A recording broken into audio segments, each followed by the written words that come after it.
حضرات، اب صحیح معنوں میں زندگی کو شروع کیا جائے نوجوان نسل سے،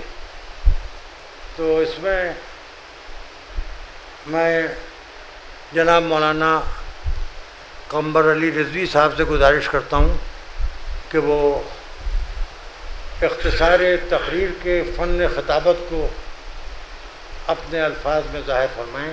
حجت الاسلام مولانا قمر علی رضوی صاحب۔ علماء کرام و حاضرین کرام، السلام علیکم۔ حضرات، صاحب ابقات الانوار علامہ میر حامد حسین صاحب قبلہ اللہ مقامہ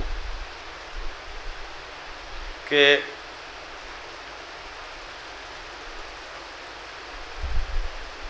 جس خانوادے نے شیعت کو وہ عطا کر دیا کہ جو صدر اسلام سے لے کر اب تک کسی نے عطا نہیں کیا،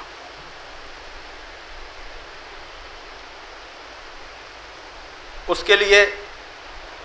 مجھ ایسا طالب علم کیا کچھ کہے گا؟ بڑے بڑے اتنا کہہ چکے ہیں کہ مجھ جیسے نقل کرنے میں فخر محسوس کرتے ہیں۔ جہاں تک خود میری بات ہے تو اس خانوادے کے بہت سے ریزہ چینوں میں ایک میں بھی ہوں، اور سب سے بڑی بات یہ ہے کہ نہج البلاغہ جیسی عظیم کتاب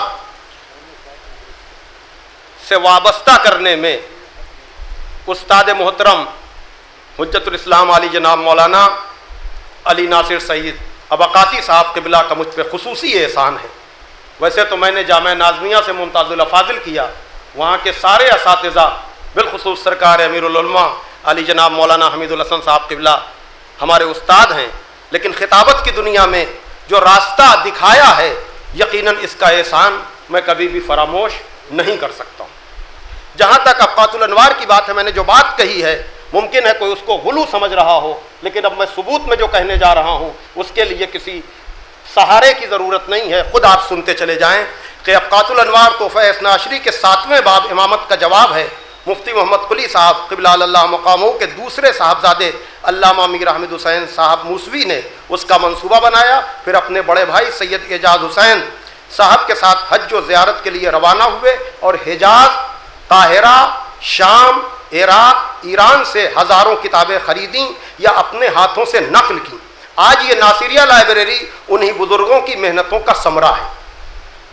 آیت اللہ العظمہ مرشی نجفی سے پوچھا گیا کہ آپ کی نظر میں صاحب الغدیر علامہ امینی زیادہ عظمت کے حامل ہیں یا صاحب ابقات الانوار